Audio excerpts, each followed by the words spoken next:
One of Bob Dole's biggest supporters has been campaigning by his side since she was 5 years old. CBS News correspondent Cheryl Atkinson has the story of the one Dole who's hard at work behind the scenes, but for the most part, out of the limelight.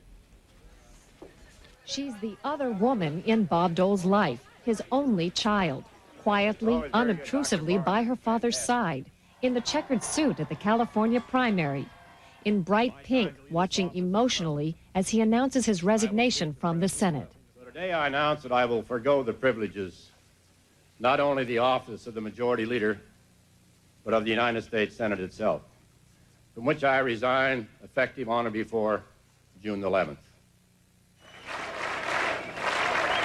Bob Dole has been in national politics for most of his daughter's life. She's lived in Washington most of hers, yet many people don't know that he even has a daughter. Sally Quinn has covered Washington, D.C. parties and politics for years.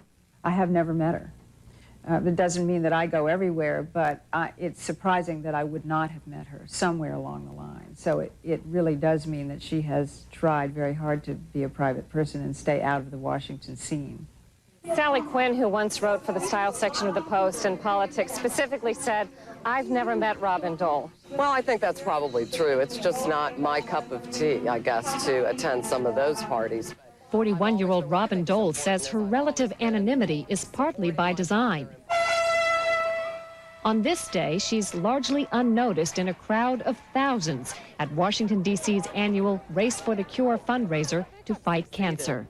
I've tried to keep a balance so that I can help him as much as possible because I really believe in him and I want to help him, but I also try to, keep myself out of the limelight so I can live my life. I love my life and I don't want it to change, and I think I've succeeded. He was a great father. Bob Dole and his first wife, Phyllis, were considering adopting in 1954 when Phyllis found out she was pregnant. 9 months later, Robin was born into politics. She had a little skirt that said, "I'm for my daddy, or you," that we made for her. And she ran around with the dolls for Dole, and she was, of course, very young, but by the same token, she enjoyed it. I think she still does. Phyllis says when Robin was in high school, Bob Dole came home one day and asked for a divorce. I just was in shock. I didn't know why. We didn't discuss it. He just said that, and that was it. Phyllis went back home to Kansas. Robin stayed in Washington with her father. 3 years later, he married his current wife, Elizabeth. Ex-wife, daughter, stepmother, father are all said to be friendly with one another.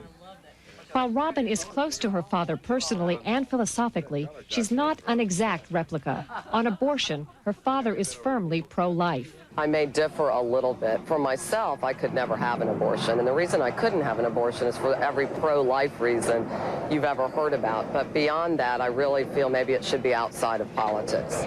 When Robin Dole isn't on the road with her father, she's a volunteer therapist for troubled teenage girls. Oh, the girls love Robin. She's a real perfect lady.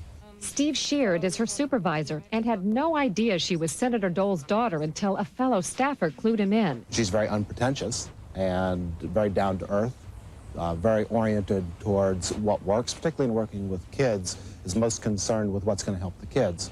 But Robin Dole's focus in the coming months will be her father's run for the White House. And she'll face a personal challenge to try to protect some of her cherished privacy while pulling out all the stops to support her father publicly as a candidate for president.